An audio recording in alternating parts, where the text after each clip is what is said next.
Gaining patient care experience before applying to PA school is just as important as getting a competitive GPA.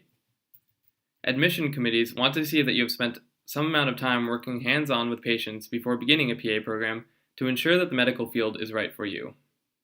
Patient care experience can range from paid positions requiring basic certifications such as CNA or EMT to positions requiring degrees like a paramedic or registered nurse. Many people applying to PA school today served in the military as medical personnel, acquiring thousands of hours during their years of service. If you are an undergraduate student right out of high school, such as myself, your best bet is to go with a position requiring 1 month's training for a certification. Perhaps the most common and arguably the best means of patient care experience would be the CNA or Certified Nursing Assistant position. CNAs working in nursing homes and hospitals spend the majority of their time assisting patients with eating, washing, getting dressed, repositioning, and so on. Most PA programs count hours worked as a CNA for full-time patient care experience because the work is so care-oriented. Most CNA courses take about 1 month to complete and can be done over winter or summer break for full-time students. Other certification level positions for patient care include emergency medical technician and phlebotomy technician such as myself. EMTs work for local fire stations or private companies responding to emergencies of all kinds for hospital transports. The work of an EMT requires quick thinking, allowing the individual to practice medicine with some autonomy, and offering great work variety. While being an EMT may offer excellent personal experience before starting PA school, not all programs will accept EMT patient care hours in full.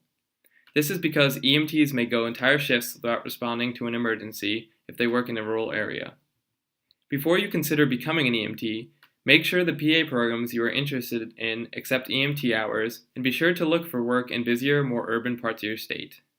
Being a phlebotomy technician or phlebotomist has been an excellent source of patient care experience for myself. I became a phlebotomist through the Red Cross in the summer of 2014, became nationally certified through the American Society of Clinical Pathologists, and began working at a hospital in Sanford, Maine when I returned to UNE in September of 2014.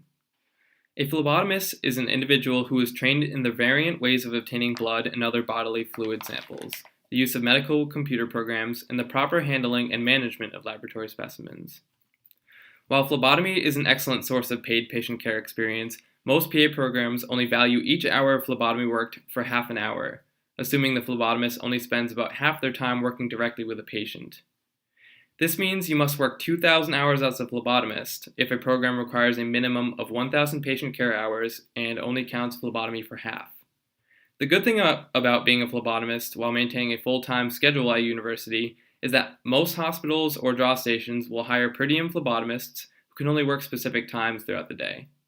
During my sophomore year at UNE, for example, I was able to work about 20 hours a week without interfering with any of my on-campus responsibilities. Regardless of which occupation you choose, keep in mind the time it will take to complete the training to work in that field, whether or not you will be able to work while going to school at the same time, and which programs will accept your chosen field as patient care experience when it comes time to apply.